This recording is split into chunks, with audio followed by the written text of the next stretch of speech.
आताची सर्वात मोठी बातमी आपण साम टीव्हीवर पाहूयात। सांगली भिवंडीमध्ये महाविकास आघाडीत मैत्रीपूर्ण लढत होणार आहे अशी सूत्रांची माहिती मिळते। मैत्रीपूर्ण लढतीला पक्षश्रेष्ठींकडून हिरवा कंदील मिळालाय। खरं तर सांगलीमध्ये विशाल पाटील आणि चंद्रहार पाटील यांच्यामध्ये लढत होणार का हे एक प्रकारे बघणं महत्त्वाचं होतं। मात्र आता सांगली आणि भिवंडीमध्ये काँग्रेसचे उमेदवार हे मैत्रीपूर्ण लढतील अशी आता सूत्रांची माहिती मिळते। मैत्रीपूर्ण लढतीला पक्षश्रेष्ठींकडून हिरवा कंदील मिळाला। ठाकरे गटाकडून चंद्रहार पाटील असतील तर काँग्रेसकडून विशाल पाटील हे रिंगणात उतरणार। मात्र त्यांच्यामध्ये मैत्रीपूर्ण लढत होईल अशी आता सूत्रांची माहिती मिळते। मैत्रीपूर्ण लढतीला पक्षश्रेष्ठींकडून हिरवा कंदील मिळाल्याची सूत्रांची माहिती मिळते।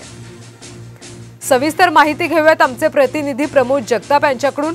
प्रमोद, खरं तर सांगली भिवंडीमधून महाविकास आघाडीमध्ये कुठेतरी नाराजी नाट्य सुरू होतं, मात्र आता तिथे मैत्रीपूर्ण लढत होईल अशी माहिती मिळते। काय सविस्तर अपडेट्स?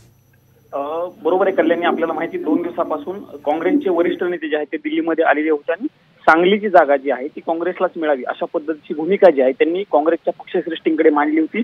पण शिवसेना ती जागा सोडायला तयार नाही, त्यामुळे कुठेतरी सांगलीमध्ये मैत्रीपूर्ण लढत करावी अशा पद्धतीची चर्चा जी आहे ती वरिष्ठ नेत्यांमध्ये झाल्याची माहिती मिळते। आणि त्या अनुषंगानं सांगलीमध्ये प्रामुख्याने जर आपण बघितलं तर काँग्रेस, शिवसेना आणि भाजप या 3 पक्षांमध्ये थेट लढत होण्याची शक्यता आहे। महाविकास आघाडी म्हणून आपण जर प्रामुख्याने बघितलं तर सांगलीमध्ये काँग्रेस आणि शिवसेना मैत्रीपूर्ण लढत करण्याची शक्यता वर्तवली जात आहे। दुसरीकडे जर आपण बघितलं तर भिवंडीमध्ये राष्ट्रवादी काँग्रेस पक्षाची जागा सोडायला तयार नाहीये, काँग्रेसने देखील त्या जागेवरती दावा केलेला आहे, त्यामुळे तिथं देखील मैत्रीपूर्ण लढत होण्याची शक्यता आहे।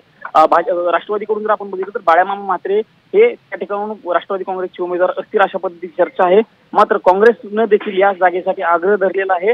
त्या अनुषंगाने काँग्रेसचे भिवंडीमधील काही नेते जे आहेत ते दिल्लीमध्ये आलेले आहेत, त्यांनी केसी वेणुगोपाल यांची देखील भेट घेतल्याची माहिती आहे। त्यामुळे नक्कीच प्रमोद, त्यामुळे आता तिथे मैत्रीपूर्ण लढतीला पक्षश्रेष्ठींनी सुद्धा हिरवा कंदील दिल्याची माहिती आहे। त्यामुळे लढत नेमकी कशी होतीये, काय नेमका कुणाचा विजय होतो हे पाहणं महत्त्वाचं आहे। धन्यवाद माहितीसाठी।